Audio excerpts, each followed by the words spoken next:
Halo. Kita akan bawa dengan santai. Maka hanya kita menghadirkan teman-teman musisi.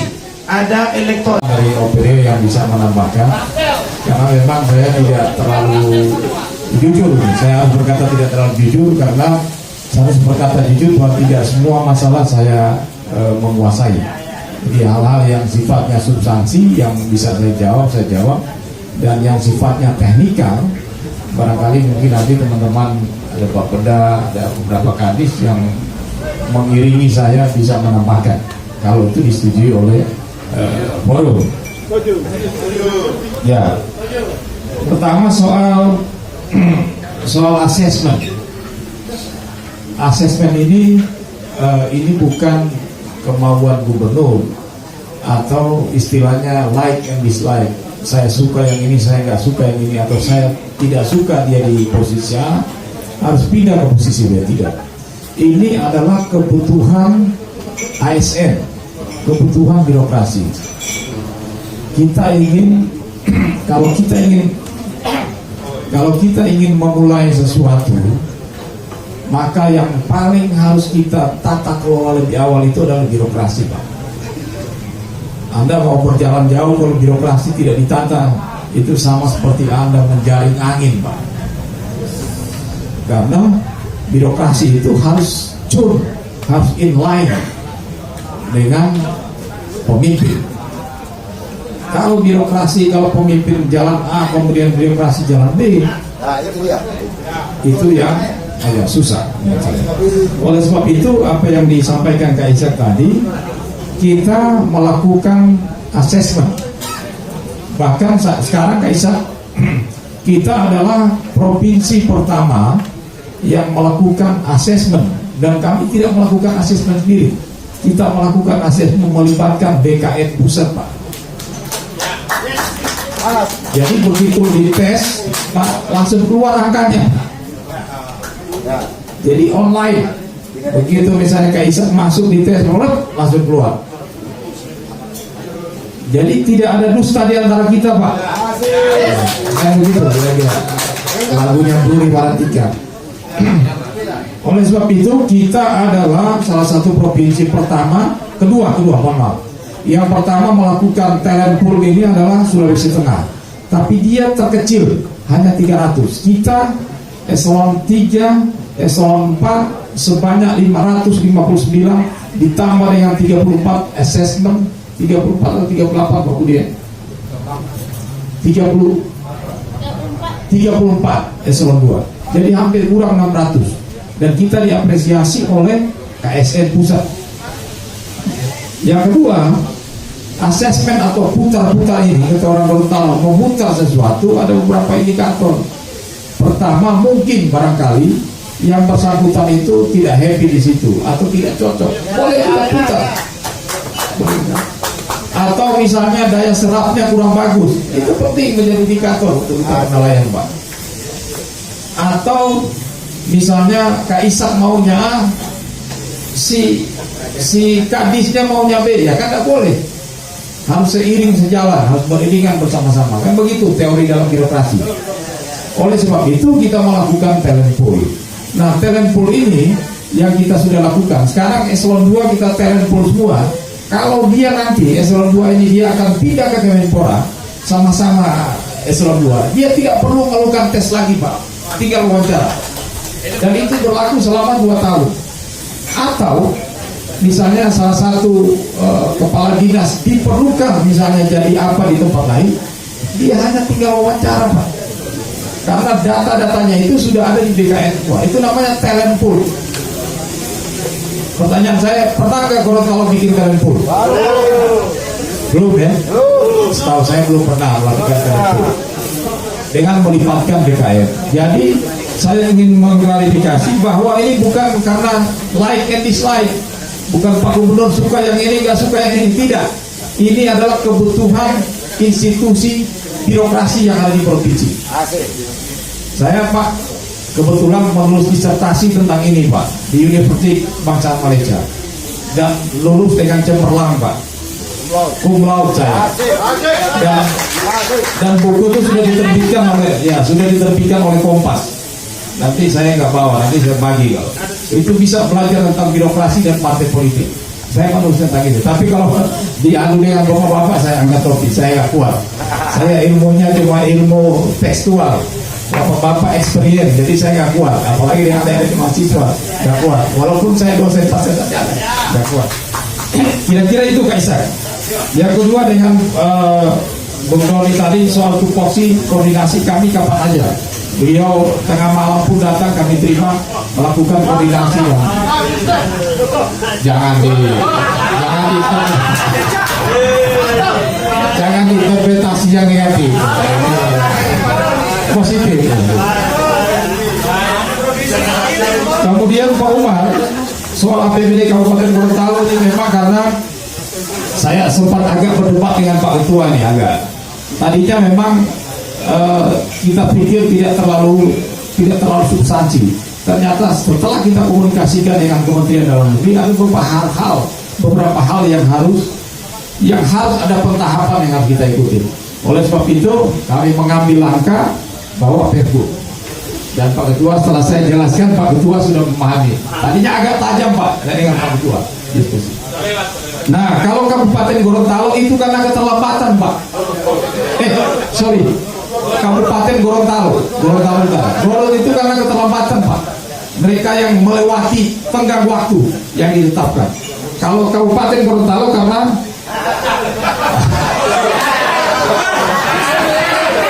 tidak korup.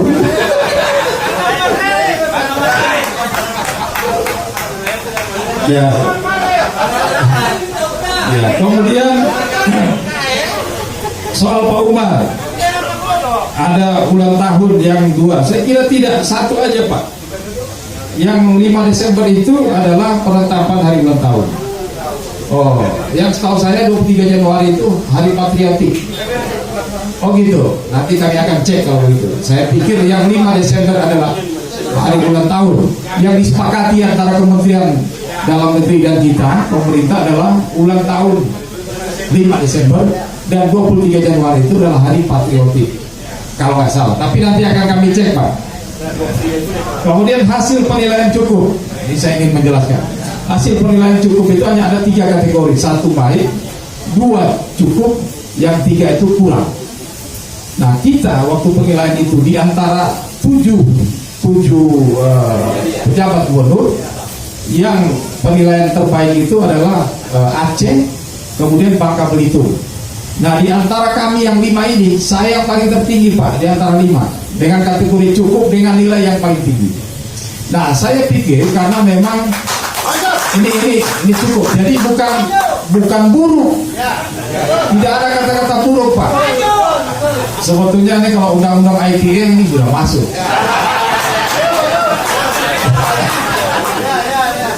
Betul kan kayak sebetulnya masuk, cuma nggak usah lah. Kalau saya begini, di Gorontalo ini kata orang karena orang-orangnya pintar, dan untuk kita belajar leadership, kepemimpinan, laboratorium politik itu adalah ada di Gorontalo Pak. Kalau benar saya setuju dengan beliau tadi, kalau kita berhasil insya Allah akan lebih baik depan. Kira-kira begitu. Oleh sebab itu hasil cukup itu memang ada beberapa format yang tidak inline. Jadi caranya itu kita menginstall dulu, begitu kita presentasi itu tidak ketemu antara format, belum ketemu karena baru pertama kali Pak. Mudah-mudahan saya berjanji di termin kedua, di triwulan kedua ini mudah-mudahan akan lebih baik. Saya janji Pak. Begitu Pak Umar. Kemudian Pak Broto, saya janji hari ditepati, insya Allah saya kalau bisa, kalau enggak. Terkait dengan pertemuan, karena soal janji ini, pertemuan dengan partai-partai politik, saya pulang tidak dapat pesawat yang dijanjikan itu Pak. Jadi ketika pertemuan partai-partai politik itu, saya masih dalam pesawat. Jadi saya sampai itu sudah 5:30. Kalaupun saya datang, saya pikir juga tidak patut secara etik saya datang karena sudah dilakukan dari pagi hari. Kemudian dialog saya setuju. Nah soal Dewan Adat Provinsi, ketika Dewan Adat Provinsi itu saya sudah memanggil Pak, dua-duanya Pak, di bulan Mei. Bapak boleh cek, ada Pak Alim Niode, kemudian ada Pak Sukri sekarang yang PD Sekda, Sukri Bentie, dan Pak Hamsa Isa. Saya memanggil Pak Abdullah Paneo dan Pak Karim Fatega. Sudah 3 kali kami pertemuan di rumah dinas. Saya ingin supaya Dewan Adat ini jadi satu. Karena saya bilang, Om ini kan menjadi panutan, jadi patron kita. Kalau ada dua-dua ini, dari mana kita mau mengadut ini kalau ada dua? Nanti kalau saya bantu Pak Kadula, nanti Pak Karim marah. Kalau ganti Pak Karim, nanti Kadula marah. Jadi saya bilang, saya kasih solusi, Om, waktu itu. Silakan melakukan musyawarah berdua dengan syarat dua-duanya tidak boleh maju lagi, mencari alternatif pemimpin yang baru. Saya tegaskan di depan, kalau boleh saya bohong tanya Pak Kadula dan Pak Karim. Saya bilang, Pak, saya mau ini jadi satu dan berdua bikin musyawarah, semuanya kami tangguh. Kami tangguh. Pilih pemimpin, tapi dua-duanya tidak boleh maju. Cari yang lain. Soalnya kalau nanti Kadula jadi, nanti kubunya Pak Karim marah. Pak Karim maju, kubunya Kadula marah. Nah, ternyata dimediasi oleh Pak Supri dan Kak Alim Yaude. Kalau ada Kak Alim Yaude bisa bercerita banyak. Sampai dengan kami diberi batas waktu Desember kemarin belum juga jadi nyatu, Pak. Nah, saya bilang kalau selama Dewan Adat masih ada 2, maka tidak akan dapat bantuan dari provinsi. Ya, sebab kan yang dibantu cuma 1, Pak. Kalau ada 2 gimana waktu? Jadi tidak bisa dibelah 2. Oleh sebab itu, kalau mampu Pak orang tua kita, Pak Karim dan Pak Abdullah, karena masih 2 kami belum bisa bantu. Kalau sudah jadi 1 baru boleh. Nah, soal untuk dibekukan kami tidak berani, karena dia punya internalitas diri untuk mekanisme sendiri. Itu mungkin akan kesadaran dari beliau-beliau berdua atau dari bate-bate yang bisa mendorong, mungkin barangkali menurut saya. Kalau saya yang dorong nanti salah digugat lagi, bahaya. Jadi saya kira tinggal menunggu kesadaran dari beliau-beliau berdua. Kemudian Pak Ludin, soal Pak Nelson, saya no comment, Pak. Iya, saya kurang tahu, jadi saya belum mampu, saya tidak bisa menjawab karena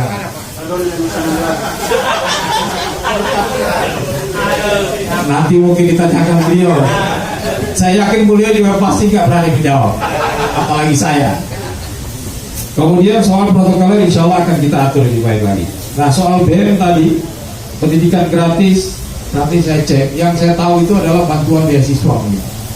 Kalau pendidikan gratis, soal rumah sakit Ainul, nanti saya akan jawab sekaligus. Soal Islamic Center, Islamic Center kita berikhtiar untuk membangun Islamic Center. Ada 2 cara untuk membangun Islamic Center. 1 melalui APBD dan 2 melalui kemandirian, Pak. Artinya menggerakkan semua institusi yang ada di masyarakat.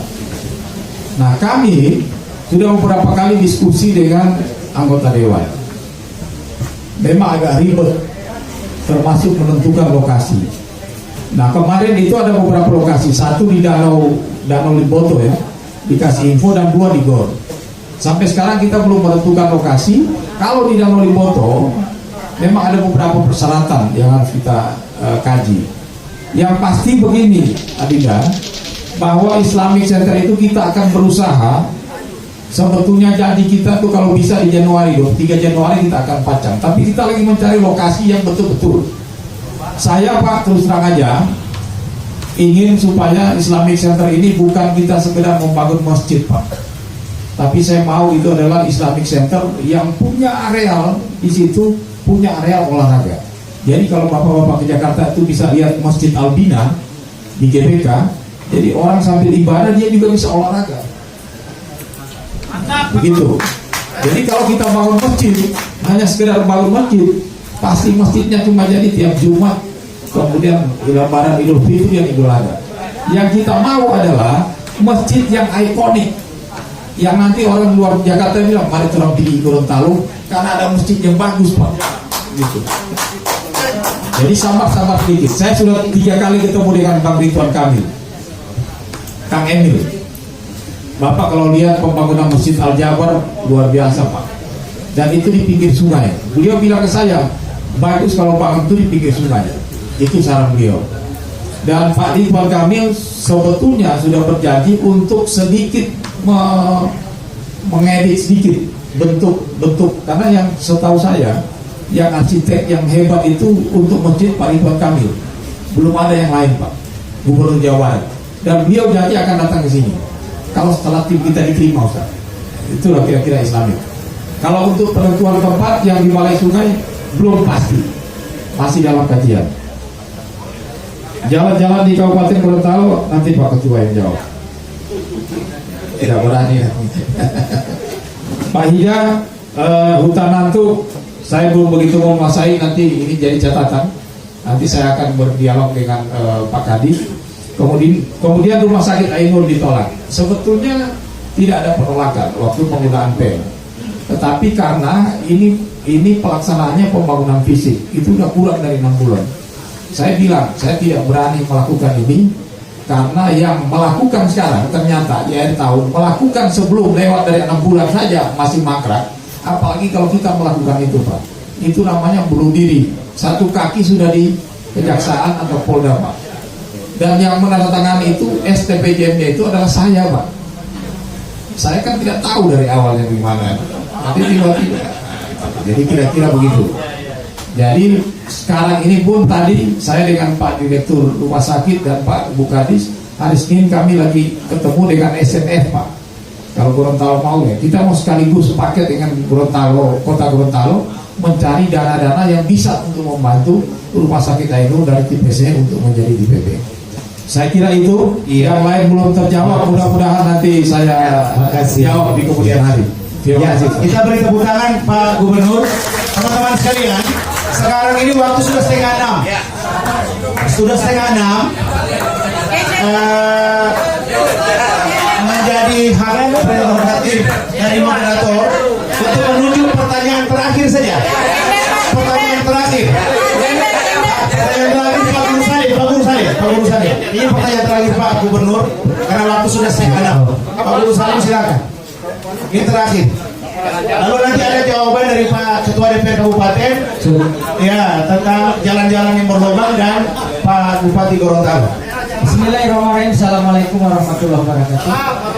Minta maaf memperkenalkan akan menghormati Pak Gubernur dan hadirin sekalian yang dimuliakan Allah. Jadi yang pertama kami sampaikan bahwa siapa yang menanam maka dia akan memetik. Lompatan Pak Gubernur di meja beberapa tahun yang lalu menjadikan Bapak sebagai gubernur.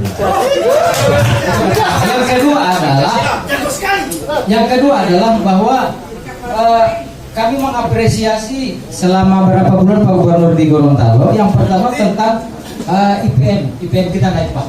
Alhamdulillah naik dari 6981 itu dari 6981 yang kemarin 69,00 poin. Yang kedua adalah pertumbuhan ekonomi kita naik juga Pak, dari 2,59 58 kemarin kita naik.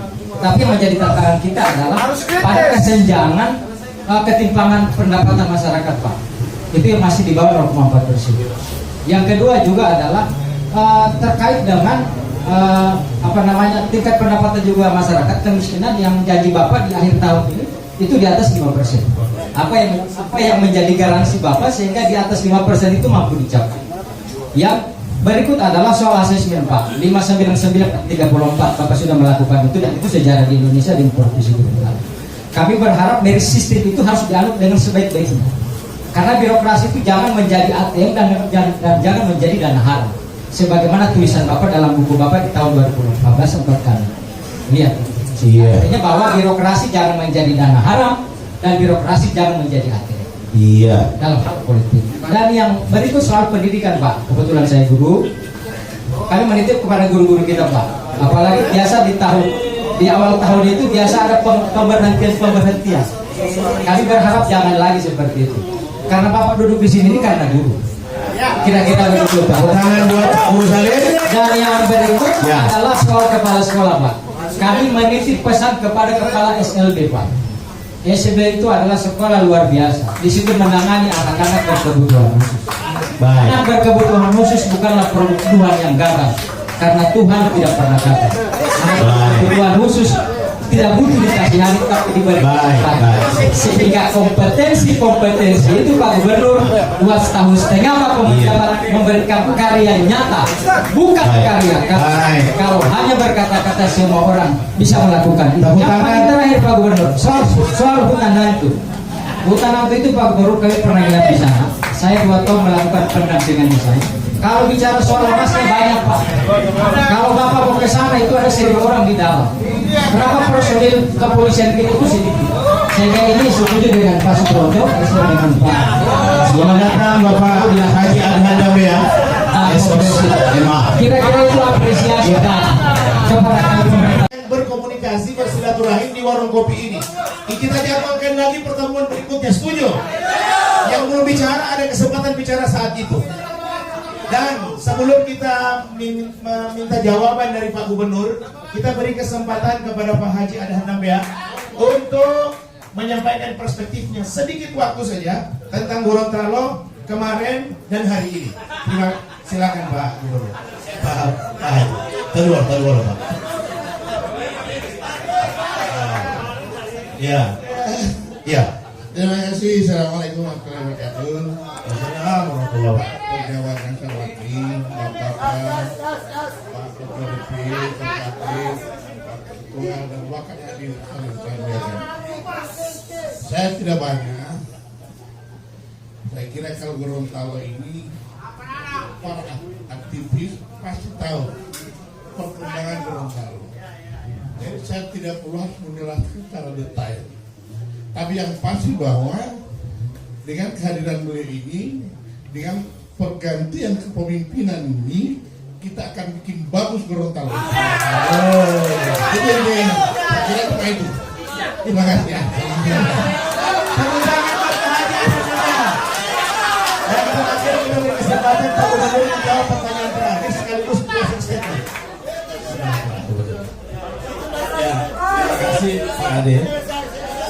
Ya, saya kira Pak Ida tadi lebih pada saran aja, dan saya sudah mencatat. Dan mudah-mudahan saya lihat antusiasme masyarakat dan aktivis yang sangat tinggi. Barangkali Pak Ustadz dijadwalkan kembali. Setuju? Sehingga saya lebih siap lagi. Tadi nih Pak Ustadz ini ketemu di orang takjiah, dia bilang biasa aja, cuma minum-minum kopi. Ternyata mudah-mudahan kita ketemu lagi di Amin. Dan saya ada buku saya mau serahkan ke ketua BEM nih. Oh, Yang saya Ketua BEM. bilang tadi. Ya. Nanti diabadikan teman-teman foto Ketua BEM again diserahkan secara langsung oleh Pak Pejabat Gubernur. Gejolak hari ini, yang bergejolak hari ini adalah isu tentang mindset yang Pak Gubernur lakukan pada birokrat. Ini sudah berkembang bahwa Pak Gubernur coba melakukan asesmen kepada para pejabat eselon 2 dan 3. Ini sudah bergulir terlalu lama sehingga dilihat bahwa ini jadi liar. Sebaiknya kalau memang terjadi pergantian pejabat eselon 2 seberapa Gubernur, semua akan mendukung Pak Gubernur ketika saya melihat wajah-wajah orang-orang yang telah melakukan asesmen. Dan Pak Gubernur saya melihat bahwa networking yang disampaikan oleh Pak Gubernur sangat diharapkan oleh rakyat Gorontalo ini berkesinambungan terus. Pak Gubernur tadi pagi sebelum kesini menelpon saya. Beliau akan ke sini dan beliau menyampaikan ke saya, Pak Ishak, saya besok ke Manado pagi jam 6. Kemudian Sabtu saya beracara dengan anak-anak Gorontalo di Manado. Hari Minggu saya diterima oleh Presiden Malaysia, Perdana Menteri Malaysia yang namanya Anwar Ibrahim. Tadi sudah disampaikan oleh Pak Gubernur, ada stafnya Anwar Ibrahim sangat dekat dengan beliau. Saya sambut tadi, saya bilang Pak Gubernur, kalau datang di Pinobu tolong sampaikan kepada masyarakat Pinobu, Warkop sini. Dan sudah disampaikan oleh Pak Gubernur. Oleh karena itu, jangan ragu-ragu melakukan asesmen terhadap pejabat eselon segera Pak Gubernur, karena memang ini yang sangat dinanti-nantikan. Ada yang dilihat yang punya kemampuan dan ada yang tidak kemampuan. Ya, ini barangkali yang dinanti-nantikan oleh masyarakat Gorontalo. Saya kira ini Pak Gubernur dan saya luar biasa. warahmatullahi wabarakatuh. Jadi Pak Ishak foto mendukung sepenuhnya Pak penjabat gubernur segera mengeksekusi mutasi pejabat eselon 2 eselon 3 di Provinsi Gorontalo. Kita beri tepuk tangan Pak Donil Hati, Pak asisten kita, silakan 3 menit Pak. Terima kasih. Assalamualaikum warahmatullahi wabarakatuh. Assalamualaikum warahmatullahi wabarakatuh. Dan kami hormati Pak Gubernur. Saya itu pertama. Kedua, dengan kebijakan gubernur melarang aktivitas atau rapat pemerintah daerah, provinsi di luar daerah, itu juga bagian dari efisiensi anggaran yang tepat untuk dialokasikan bagi kebutuhan daerah. Tapi Presiden mahasiswa dan BEM-UG serta BEM Unggul Universitas Muhammadiyah mengapresiasi kegiatan ini. Terima kasih kami ucapkan ke Kanda Gubernur telah hadir dan mau mendengarkan aspirasi kami dari mahasiswa. Singkat, kami kemarin